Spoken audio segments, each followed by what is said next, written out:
Would you ever tell a leopard to change her spots? Absolutely not, because number one, she's born with them, and that would be physically impossible. And number two, that would ruin the sheer essence and beauty of the animal, not only enabling her to hunt, but ultimately making her no different than any of the other animals on the African savanna. Would you ever tell a walrus to go on a diet? Of course not again, because that's sheerly absurd, and that would end up harming the animal. So, let me ask you this. As a society, why do we feel like it's perfectly justified and acceptable to tell young children, just 2 and 3 years old, who are just coming into their own self-image, their self-identity, that it's perfectly applicable to change something about them, whether it be their hair, the color of their skin, their mannerisms, their culture, all things that they were born with? Why do we feel like it's perfectly acceptable to tell them to change any of it? As a society, why do we feel like it's perfectly acceptable to tell anybody to change anything about them that they were born with? Oftentimes, these taunts and teases and small gestures and notions made by members of our society follow us as children into our adolescence, into our adult lives. And all too often, these structure the mentality in our minds that there's inherently something that's wrong with us that must be fixed.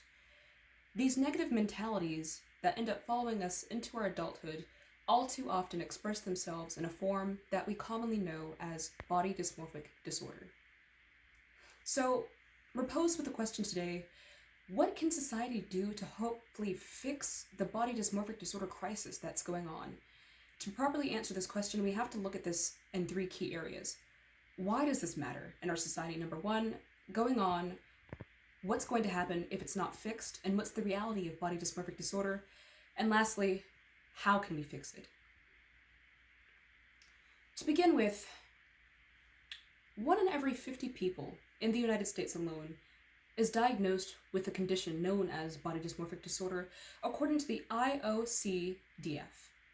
Now, this may not seem like a lot of people, but in a population in which insecurities are being preyed upon, this matters significantly. So, in today's society, we may think, you know what, it's just a mental condition, people will get over it. But the reality of it is, people are very heavily influenced by the thoughts and mannerisms and decisions and the ideologies that society holds on them. So, to properly understand this connection between mentality, self-image, and the mentality of the society, we have to look at a study that was done by Spoon University in 2017. In 2017, Spoon University conducted this study of over 12,000 men and women. And in this study, they concluded that over 48% of men and women in the US alone happen to have either strong or severely strong cases of mental dilemma, unhappiness, and unsatisfaction with their overall appearance. Something inherently they feel is wrong with them, and it's bad enough to where they feel they are extremely dissatisfied with not only themselves, but their lives in general. And what we see from the study is that it affects both men and women. But the unfortunate reality behind this is that men and women aren't as likely to seek treatment. So, in our society, what we see is that men and women who are affected with body dysmorphic disorder carry on with diagnosis very differently. According to the CDC, it was studied that the majority of women are much more likely, in fact, 5 times more likely to seek a psychiatrist to help get over their mental disorder, whereas men are typically very discouraged and not as likely to open up about their problems. If we're ever going to seek a reformation in our society to change the body dysmorphic disorder crisis, we must make a very acceptant area for people to know that treatment is just a step away. Why is it that women feel more open to receiving treatment and ultimately do receive better care when it comes to solving body dysmorphic disorder? It's just, again, because of the mentality of our society. Men feel like they must keep their emotions bottled up. They don't feel like they can open up and express themselves about the problems going on in their lives, which again all goes back to the mentality that they were institutionalized by or with at a young age. And so, to properly fix the issues in our society, we're not going to have much change if people continue the same toxic mentality that they have and they have had for years towards men and women's changing about their mental evaluation of themselves. Now, going on, we know what body dysmorphic disorder is. What does it look like in our society? And what's going to happen if we do not change our mentalities? I'll give you an example. Imagine that every single day you came home after school and you were cleaning up, you ate dinner, but you noticed that your older sister never dined with you because she was too obsessed about her body fat. You'd see her every day crying by her bedside because there was something inherently wrong with her. Imagine that every day you saw your mother going